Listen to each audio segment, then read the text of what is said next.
ज्ञानी सदैव अपने मन में धारण करते हैं, उस परम पद को प्राप्त करने की इच्छा करते हैं। यदि वो परम पद पाने की भी इच्छा आपके जीवन में है तो हित्वा भूतपति न था, भूत प्रेत तंत्र मंत्र इनके और इनके स्वामी की आराधना छोड़ करके किसका भजन करना है? नारायण परः शांता भजन, परम शांत स्वरूप भगवान नारायण की आराधना करनी चाहिए। सब कुछ छोड़कर एकमात्र भगवान नारायण की आराधना, एकमात्र भगवान नारायण का आश्रय व्यक्ति अपने जीवन में प्राप्त कर ले तो उसको परम पद भी प्राप्त हो जाता है। ये छोटी मोटी बातों की क्या बात करें, सब कुछ देने का सामर्थ्य भगवान नारायण में है।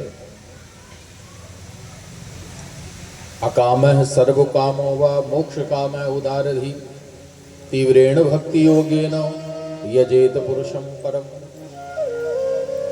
शिवदेव जी कह रहे हैं प्रभु कैसे हैं? कहा अकामः सर्व कामो वा मोक्ष कामः उदारधि।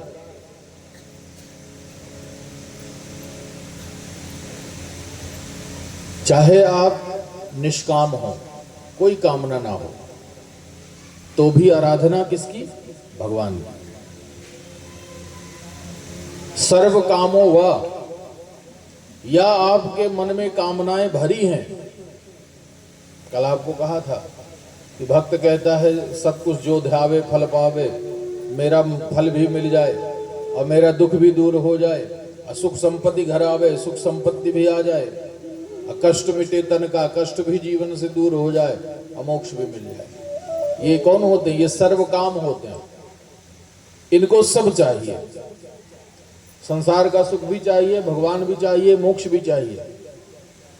तो कहा सर्व काम होगा, चाहे कोई निष्काम हो और चाहे सर्व काम हो और चाहे मोक्ष काम है, केवल मोक्ष की कामना हो।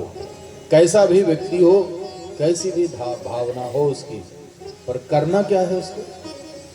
अलग अलग नहीं। हम लोग अलग अलग करते ना भाव।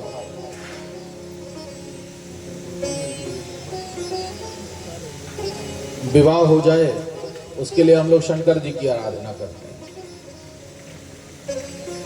घर में सुख शांति रहे तो गणेश जी की आराधना करना।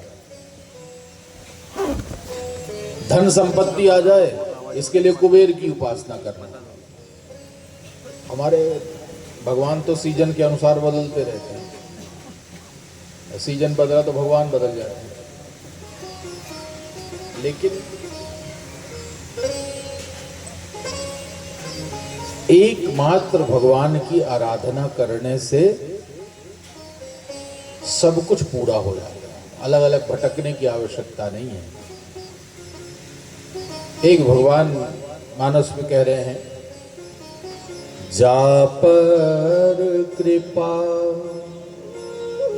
राम के होई, जा पर कृपा राम के होई, जा पर कृपा राम के होई, जा पर कृपा राम के होई, ता पर कृपा करें सब कोई, ता पर कृपा करें सब कोई, ता पर कृपा राम के होई, ता पर कृपा राम के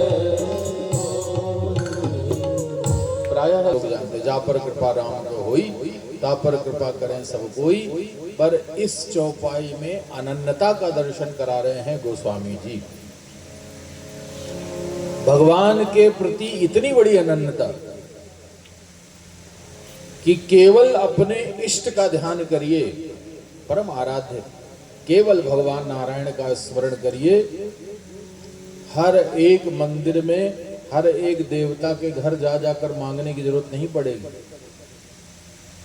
कि आप संपत्ति दे दीजिए, आप बेटा दे दीजिए, आप फलाना दे दीजिए, कहीं जरूरत नहीं पड़ेगी। एक अपने इष्ट नारायण का ध्यान करिए, यदि उनकी कृपा हो जाए तो सारे देवता आपके घर आकर खटखटा करके आप पर कृपा करके जाएंगे। गणेश जी आपके घर आएंगे, खटखटाएंगे कि लो हम कृपा करने आए हैं। देवी जी आपके घर में आके खटखटाएंगे, लो हम कृपा करने आए हैं। एकमात्र भगवत भाव स्वरूप की आराधना कर ली जाए। तीव्रेण भक्ति योगेन यजेत पुरुषम परम। बुद्धिमान व्यक्ति वही है जो तीव्र भक्ति योग के द्वारा केवल भगवान नारायण की आराधना करता है। यही संसार का मूल तत्व है। व्यास जी कह रहे मैंने इतने ग्रंथ लिखे, इनका सबका चिंतन किया, आलोड सर्व शास्त्राणी विचार च पुनः पुनः। सारे शास्त्रों का आलोडन कर लिया, खूब पढ़ा इनको। विचार च पुनः पुनः, उन समस्त शास्त्रों को पढ़ने के बाद उन पर बहुत विचार किया, बहुत चिंतन किया। ये सब कुछ करने के बाद निष्कर्ष एक निकला, इदमेकम सुनिष्पन्नम ध्येयो नारायण सदा। एक निष्कर्ष निकला है कि सदैव भगवान नारायण का ध्यान करना चाहिए। केवल भगवान नारायण के आश्रय में रहिए, कोई कमी नहीं रहेगी। तो बहुत अच्छी बात कही सुरुचि ने, जाओ भगवान नारायण की आराधना करो, ये तो बात अच्छी कही। लेकिन जब कहा कि जब भगवान प्रसन्न हो जाएं तो भगवान से कह देना कि मुझे सुरुचि की गर्भ से जन्म दे दीजिए, ये बात अच्छी नहीं है। कि भगवान का दर्शन करने के बाद क्या कोई दोबारा गर्भ में आएगा? भगवान के दर्शन का ये फल नहीं है कि दोबारा गर्भ में आ जाए। भगवान के दर्शन का फल यही है कि वो आवागमन के चक्कर से विमुक्त हो गया। लेकिन अभिमान और अज्ञानता बस उसने ये कह दिया कि भगवान मिल जाए तो कहना मुझे सुरुचि की गर्भ से जन्म दे दीजिए। रोते हुए अपनी माता सुनीति के पास पहुंचे। कारण पता चला सुनीति बहुत अच्छी माँ है। सुनीति ने कहा बेटा तेरी माँ ने बहुत अच्छी बात कही है, भगवान का भजन ही करने के लिए तो कहा है। जो तुम्हें भगवान का भजन करने के लिए कहे, ये समझ लीजिएगा कि वही व्यक्ति आपका सबसे बड़ा हितैषी है। आपका सबसे बड़ा हित चाहने वाला वही है जो आपको प्रेरित करे कि आप भगवान की कथा सुनो, भगवान की भक्ति करो, मंदिर जाओ। जो आपको प्रेरणा देता है वो आपका सबसे बड़ा हितैषी है। गुरु न सस्यात्, स्वजनो न सस्यात्, पिता न सस्यात्, जननी न सास्यात्, दैवम न तस्यार्पतिर्न सद्यात्, नमो चेद्य समुपेत मृत्यु। सुखदेव जी कह रहे हैं कि वो गुरु नहीं है जो आपको भगवान की भक्ति का मार्ग न बताएं, वो गुरु नहीं हो सकते। जो आपको बिजनेस की टिप्स दें, धन कमाने का आइडिया बताएं, वो गुरु नहीं होते।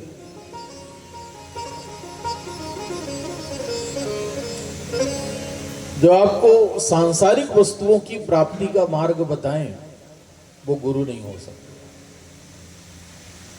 जो आपको संसार के विषयों में लिप्त रहने का मार्ग बताएं, वो गुरु नहीं हो सकते। गुरु न सस्यात्, गुरु का मतलब जो तुम्हें भगवान नारायण की भक्ति करने की प्रेरणा देते हैं। स्वजनों न सस्यात्, वो रिश्तेदार नहीं है जो आपको श्रेष्ठ मार्ग में जाने की बात न कहें, वो रिश्तेदार नहीं हो सकते। पिता न सस्यात्, वो पिता नहीं है जो आपको भगवान की भक्ति का मार्ग जाने में रोके, हिरण्यकश्यप जैसा हो, वो पिता नहीं हो सकता। जननी स्यात्, वो माता भी नहीं है जो आपको भगवान की भक्ति के लिए प्रेरित न करती हो। वो देवता नहीं है, वो पति नहीं है जो आपको भगवान की भक्ति के मार्ग में जाने से प्रेरित न करे। तो माँ ने कहा बेटा जाओ भगवान की आराधना करो। कहाँ मिलेंगे माँ भगवान? तो सुनीति ने कहा बेटा भगवान तो सब जगह हैं, तो भगवान को ढूंढने मत जाना। भगवान को ढूंढने की आवश्यकता नहीं है, भगवान तो सब जगह व्याप्त है। हरि व्यापक सर्वत्र समाना। भगवान तो हमारे बगल में बैठे हैं, सामने बैठे हैं, आगे पीछे ऊपर नीचे सब जगह भगवान ही तो बैठे हैं, दिख नहीं रहे। दिखेंगे कैसे? भगवान नहीं दिख रहे इसका मतलब कि आंखों में कोई विकार आ गया। कभी होता है ना ऐसे, धुंधला दिखने लगता है, तब कहाँ जाते हो? आंखों के डॉक्टर के पास जाते हैं, आई स्पेशलिस्ट के पास। आंखों के डॉक्टर के पास गए, आंख चेक कराई, डॉक्टर साहब ने कहा धुंधलापन आ गया है, हम तुमको एक ड्रॉप देते हैं, उस ड्रॉप को 3 बार डालना, दिखाई देने लगेगा। और उसी ड्रॉप को आपने 15 दिन 3-3 बार डाला तो धुंधलापन दूर हो गया। ऐसे ही भगवान तो चारों तरफ हैं पर हमको दिख नहीं रहे। क्यों? क्योंकि धुंधलापन चढ़ा है संसार का। अब उनको दूर करना है। कैसे दूर होगा? कहा सदगुरु की शरण में जाना पड़ेगा।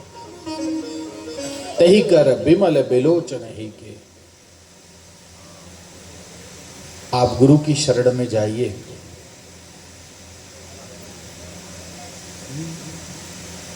गुरु आपको औषधि देंगे। वो तही कर बिमल विवेक विलोचन, बरनऊ रामचरित भव मोचन। गोस्वामी जी ने कहा मुझ में क्या सामर्थ्य था कि मैं भगवान का चरित्र लिखूं, तो गुरुदेव की कृपा हो गई। ऐसा उन्होंने ड्रॉप दे दिया कि मैंने अपने आंखों में डाल लिया और विवेक रूपी लोचन मुझे प्राप्त हो गए। मेरे नेत्रों का धुंधलापन दूर हो गया और तब मैंने भगवान के चरित्र को देखा और लिखा। तो बेटा भगवान को नहीं ढूंढना है, ढूंढना किसको है? सदगुरु। ढूंढना तो सदगुरु को है।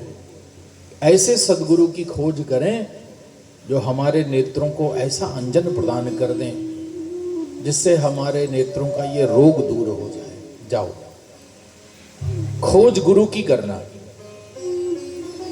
और जिस दिन जीवन में सदगुरु मिल जाएं, उस दिन सब कुछ मिला हुआ प्रतीत होने लगेगा। गुरु की प्राप्ति हो जाए, सब कुछ मिल गया। 5 वर्ष की आयु में ध्रुव जी चले गए, वन वन भटकने लगे, गुरु की खोज कर रहे हैं। नारद जी मिल गए, कहाँ जा रहे हो? बोले बस आपकी खोज कर रहा था गुरुदेव। आप मिल गए हैं, अब कृपा करिए मुझे। आप ही हैं जो मुझे भगवत प्राप्ति का मार्ग बता सकते हैं। कृपा करिए, मुझे भगवान से मिलना है। क्या करना होगा? 5 वर्ष के बालक पर अद्भुत करुणा उत्पन्न हुई। उन्होंने कहा जो मैंने किया वही तुमको बता देता हूं। मेरे पास तो एक ही उपाय है बेटा। मैंने भी भगवान को पाया था तो मंत्र का जाप करके, परसों कथा में सुनाया था आपको,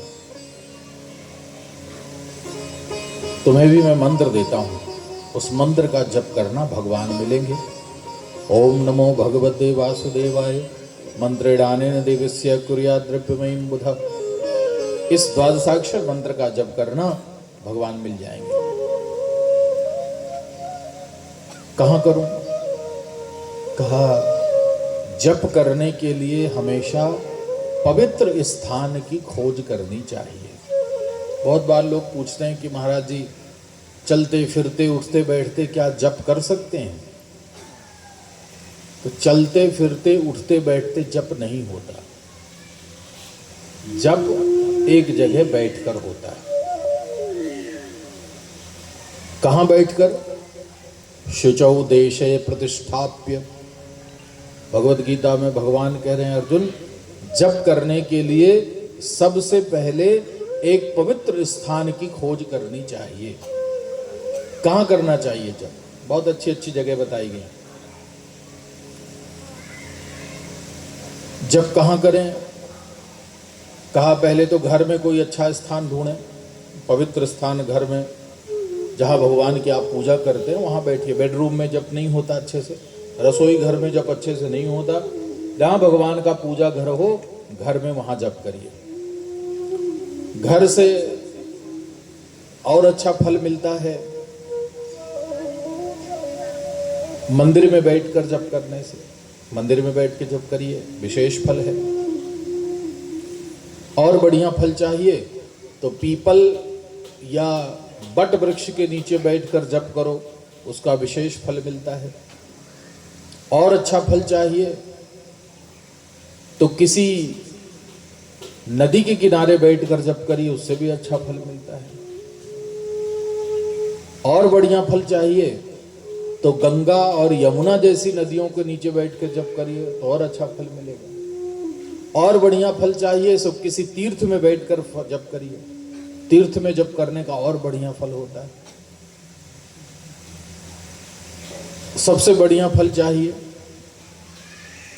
तो सबसे बढ़िया फल मिलता है किसी पर्वत की चोटी पे बैठकर जप करने से। पर्वत का जो सबसे ऊपर का हिस्सा हो, पर्वत के शिखर पे चढ़ जाइए और वहां बैठ के जाप करिए, उसका बहुत अच्छा फल होता है। आखिरी में कहा इन सब के अलावा सबसे अच्छा फल कहां? कहा जहां मन लग जाए वहां जप करिए, सबसे अच्छा फल वहीं मिलता है। लेकिन जप करना है बैठ के, चलते फिरते जप नहीं होता। तो क्या चलते फिरते नाम नहीं लेना है, पर वो गिनती में नहीं आएगा। चलते फिरते जो जप किया जाता है वो सुमिरन कहलाता है, स्मरण कहलाता है, वो काउंटिंग में नहीं आता है। रोड में चल रहे हैं और 5000 जप हो गया महाराज जी, 8000 जप हो गया, नहीं होता, वो गिनती में कतई नहीं आता है। गिनती का जप होता है पवित्र देश में एक पवित्र आसन पर बैठ करके हम जो जप करते हैं वही जप गिनती में आता है। चलते फिरते तो सुमिरन होता है, बहुत करना चाहिए सुमिरन। दिन रात भगवान का सुमिरन करिए, लेकिन जप करिए बैठ करके, कितना भी करिए, 1 माला 2 माला 3 माला जितना आपका नियम है उतना करिए, लेकिन बैठ कर करिए। ध्रुव जी ने कहा कहाँ करूं? बोले यमुना जी के तट पे चले जाओ और वहीं अश्वत्थ के पीपल के वृक्ष के नीचे बैठकर जप करना। ध्रुव जी चले गए यमुना जी यानी मथुरा में, मधुवन माने मथुरा, मथुरा में बैठ करके यमुना जी के किनारे जप किया। तिरात्रांते तिरात्रांते कपित्थ भद्रासना। 3 दिन तक एक आसन पर बैठ करके जाप करते। 3 दिन के बाद उठते तो कैथा और बेर, केवल ये 2 फल ही खाते थे। दूसरे महीने में 6 दिन तक बैठ करके जप किया, केवल पत्ते खाने लगे। तीसरे महीने में 9 दिन तक बैठ करके जाप करते हैं, केवल पानी पीने लगे। चौथे महीने में 12 दिन तक बैठ करके जाप करते। 5 वर्ष का बालक है, अब 12 दिन तक बिना हिले डुले एक आसन पर बैठकर जप करता है। कल आपको आसन की महिमा बताई थी। तो ध्रुव जी 12 दिन तक बिना हिले डुले एक आसन पर बैठकर जाप करते हैं। 12 दिन के बाद उठते हैं तो अब पत्ते भी खाने, पानी भी पीना बंद कर दिया, केवल वायुभक्ष हैं, सांस लेकर के अपना जीवन निर्वाह कर रहे थे। और 5वें महीने की तपस्या जब आई तो ध्रुव जी उठ करके खड़े हो गए, एक पैर के अंगूठे पर खड़े होकर के अपनी इंद्रियों को साध लिया और अब तो सांस लेना भी बंद कर दिया। प्राणायाम किया। तीनों लोकों में हाहाकार मच गई। इंद्र दौड़ा, प्रभु ये कौन है? कोई इंद्र आसन लेने के लिए तप कर रहा है। भगवान ने कहा तुम हमेशा कुर्सी की चिंता करते रहते हो इंद्र, इसको तुम्हारा इंद्र का पद नहीं चाहिए, ये तो मेरा दर्शन चाहता है। तो जाइए प्रभु दर्शन दीजिए। बोले नहीं, दर्शन नहीं दूंगा आज इसको दर्शन नहीं दूंगा। ये भक्त इतना प्रिय है मुझे कि मैं आज इसको दर्शन देने नहीं बल्कि मैं इसका दर्शन करने के लिए जाऊंगा। तैव मुत्सन्न भयामरुक्रमे कितावनामा प्रयुत विष्टपम सहस्त्र शीर्षापि ततो गरुत्मता मधोर वनम भृत्य दिदीक्षयागता। आज भगवान ध्रुव को दर्शन देने नहीं बल्कि आज भगवान बालक ध्रुव का दर्शन में ध्रुव के सामने प्रकट हो गए। ध्रुव जी ने देखा, गदगद हो गए ध्रुव। कुछ बोलना तो चाह रहे हैं लेकिन कंठ भर गया है, शब्द नहीं निकल रहा, भाव विभोर हो गए हैं। भगवान समझ गए कुछ बोलना चाहता है, वाणी नहीं है, शब्द नहीं है, इस पर मैं कृपा करूं। आप देखें, कोई छोटा सा बच्चा जब आपके सामने आता है, आपको उस पर बहुत प्रेम आता है, तो क्या करते हैं? प्रायः छोटे बच्चों पर जब बहुत प्रेम आता है तो हम उसके गाल पकड़ते हैं। बच्चों को दुलार करने का तरीका उसके गाल पकड़ते हैं। भगवान को भी ध्रुव के गाल बड़े अच्छे लगे, तो पशपर्श बालम कृपया कपोले, हाथ में जो शंख लिया था भगवान ने, वो पांचजन नाम का शंख ध्रुव जी के गाल में स्पर्श कराया, वाणी प्रकट हो गई ध्रुव जी। सुंदर श्लोक बोले ध्रुव ने भगवान के लिए। योऽन्तः प्रविश्य मम वाचमिमां प्रसूताम्, योऽन्तः प्रविश्य मम वाचमिमां प्रसूताम्, सञ्जीवयात् किल शक्तिधरः स्वधाम्, सञ्जीवयात् किल शक्तिधरः स्वधाम्, हस्तचरण श्रवण त्वगादि, चरण श्रवण त्वगादि, प्राणान्नमो भगवते पुरुषाय तो, प्राणान्नमो भगवते पुरुषाय तो। भक्तों से तो इतना प्रेम है भगवान का कि ध्रुव जी के गाल में अपना शंख स्पर्श कराया, वाणी प्रस्फुरित हो गई। प्रणाम किया, हे प्रभु, आपने आज मेरे अंतःकरण में प्रविष्ट करके मेरी इस वाणी रूपी शक्ति को जगाया है, मैं आपको प्रणाम करता हूँ। वाणी की क्या बात है, आपने मेरे हाथ को, मेरे पैर को, मेरी त्वचा को, मेरे कानों को भी चेतना प्रदान की है। हे परम पुरुष, हे नारायण, मैं आपको प्रणाम करता हूँ। परम भक्त वत्सल हैं भगवान। 5 वर्ष के छोटे से बालक की भक्ति पर प्रसन्न हो गए हैं।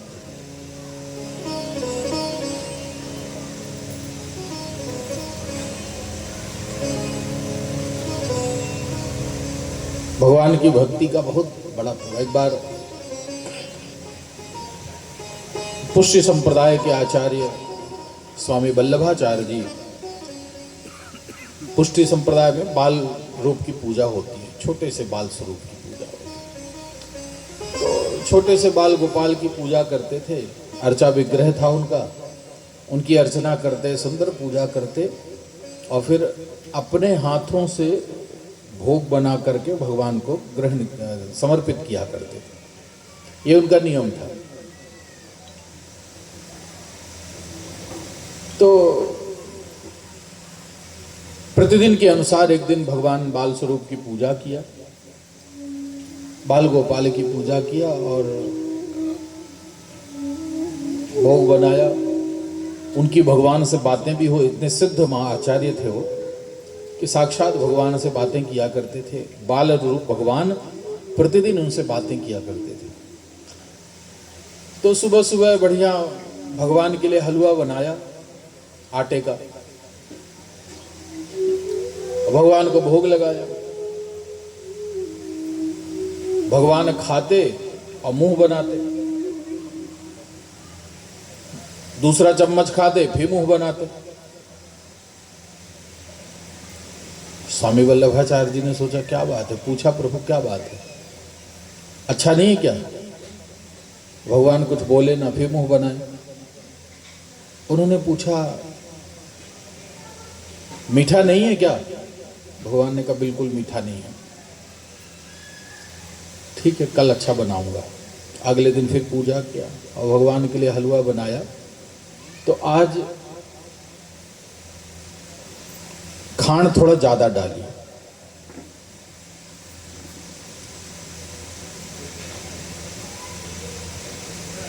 फिर हलवा बनाया, भगवान को खिलाया, भगवान ने खाया, फिर मुंह बनाया, प्रसन्न नहीं है, मीठा नहीं है? भगवान ने कहा बिल्कुल नहीं है। फिर तीसरे दिन बनाया, आधा आटा आधा खांड कर दिया, बराबर बराबर की मात्रा में फिर लगाया, भगवान को खिलाया, पूछा, मुंह बनाने लगे भगवान, मीठा नहीं क्या? बोले नहीं मीठा। तब अगले दिन गुड़ ज्यादा कर दिया और आटा कम कर दिया, फिर लगाया, फिर खिलाया, भगवान फिर मुंह बनाने लगे, मीठा नहीं है? बोले बिल्कुल मीठा नहीं है, एकदम फीका है। तो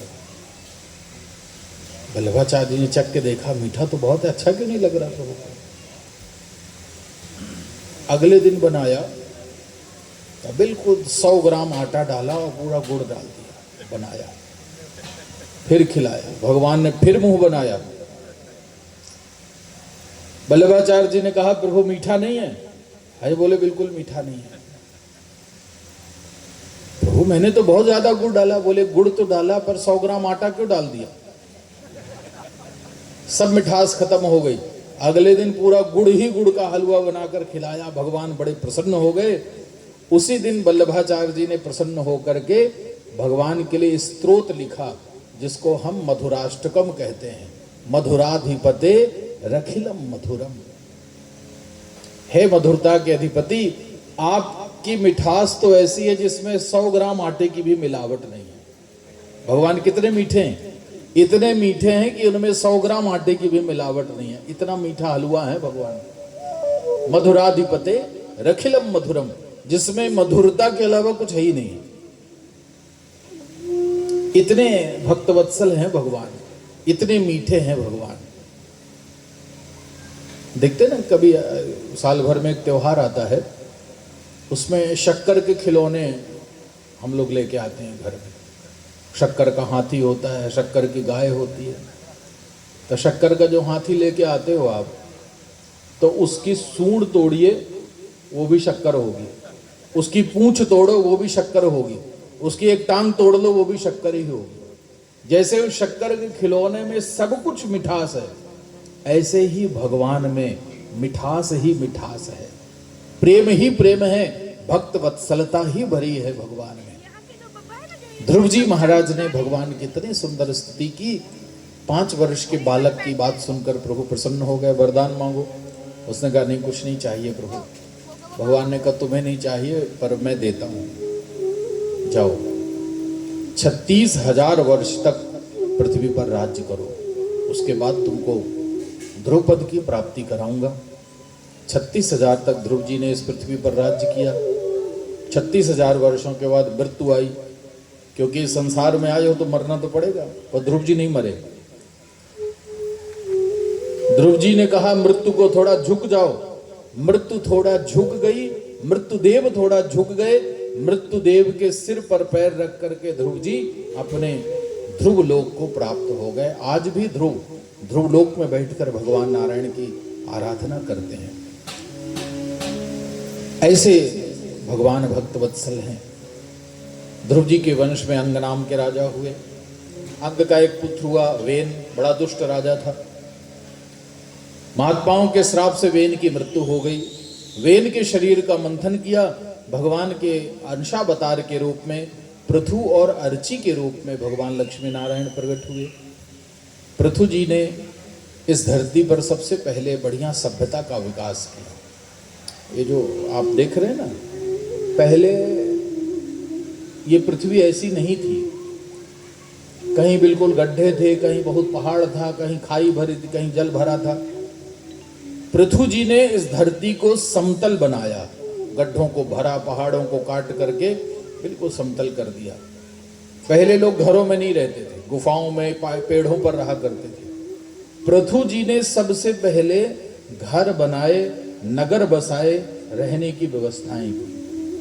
पहले लोग खेती वेती नहीं करते थे, पहले तो जो पत्ती फल फूल मिला उसी को चबाए रहा आते थे। पृथु जी ने सबसे पहले खेती की व्यवस्था की, बीजों को बोया, अनाज उत्पन्न किया है। इस धरती को सबसे पहले सुसमृद्ध किया है पृथु जी महाराज ने, इसलिए इसका नाम हुआ पृथ्वी। इसको पृथ्वी इसीलिए कहते हैं। धरती ने पृथु को अपना पिता मान लिया, पृथु की बेटी होने के कारण इनका नाम पड़ा पृथ्वी। अब सब बढ़िया व्यवस्था हो गई। पृथु जी ने चौथे पन में भगवान का ध्यान करके अपने स्वयं पद को प्राप्त कर लिया। पृथु के वंश में बरहिषद नाम के राजा, बरहिषद के 10 पुत्र हुए प्रचेता, चले गए तप करने के लिए नारायण सरोवर में। भगवान शिव के उपदेश से भगवान नारायण की भक्ति की।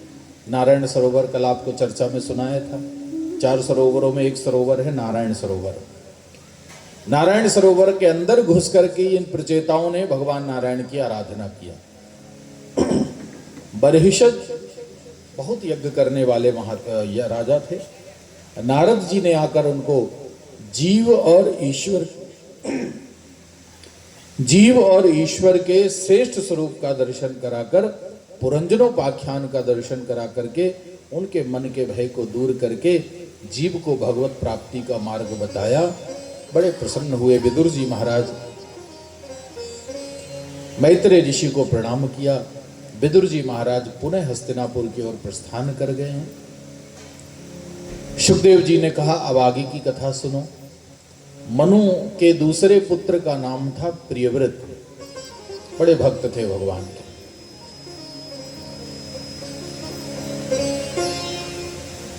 परम भागवत थे, आत्मा राम थे, योगी थे। मैं उनकी कथा का प्रसंग सुनाता हूं।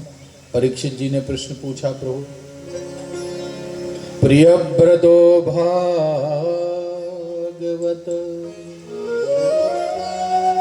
आत्मा रामः कथम मुने गृहेयर्मत्यन्मूलः कर्म बंध पराभव। कहा प्रभु बहुत विचित्र बात है। एक तरफ तो आप कहते हो प्रियव्रत भगवान के बहुत बड़े भक्त थे, आत्मा राम थे, परम योगी थे, और दूसरी तरफ आप कहते हो कि मैं उनके वंश का वर्णन करूंगा। ये दोनों बातें बड़ी विचित्र लगती हैं। यदि कोई आत्मा राम है और परम योगी है, महाभागवत है, तो वो भला गृहस्थ के बंधन में कैसे पड़ सकता है? आत्मा राम का मतलब, आत्मा राम कहते हैं जिसको किसी प्रकार का कोई बंधन ना हो, जो पूर्ण आनंद में रहता हो, एकमात्र भगवान से जिसका संबंध हो, उसको कहते हैं आत्मा राम। तो यदि प्रियव्रत आत्मा राम थे तो गृहस्थ में कैसे आ गए? क्योंकि आत्मा राम व्यक्ति किसी बंधन में नहीं पड़ता। और यदि वो गृहस्थ में थे तो आत्मा राम कैसे हो गए? यदि वो योगी थे, परम भागवत थे, तो परम योग का मार्ग छोड़ करके भला गृहस्थ के बंधन में क्यों आ गए? प्रभु समझ में नहीं आया। क्योंकि मुक्त संग व्यक्ति कभी किसी प्रकार के बंधनों में पड़ना नहीं चाहता। तो प्रियव्रत का चरित्र बड़ा अद्भुत है। सुखदेव जी हंसे। बाढ़ मुक्तम, बहुत अच्छी बात तुमने कही है।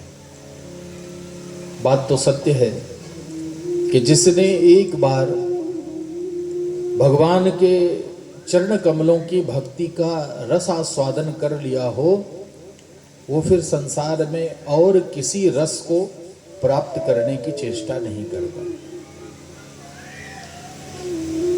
बहुत स्वादिष्ट वस्तु प्राप्त कर ली जाए तो फिर उससे कम स्वाद वाली वस्तु खाओगे तो उसका स्वाद नहीं मिलेगा आपको। जैसे चाय पीते हैं ना आप लोग,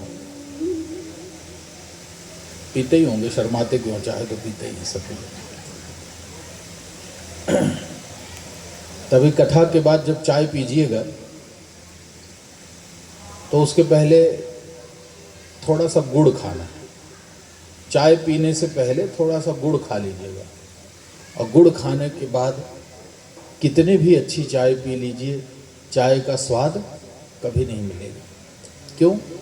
क्योंकि आपने चाय से ज़्यादा स्वादिष्ट वस्तु गुड़ खा ली है। गुड़ से मीठा कुछ नहीं होता।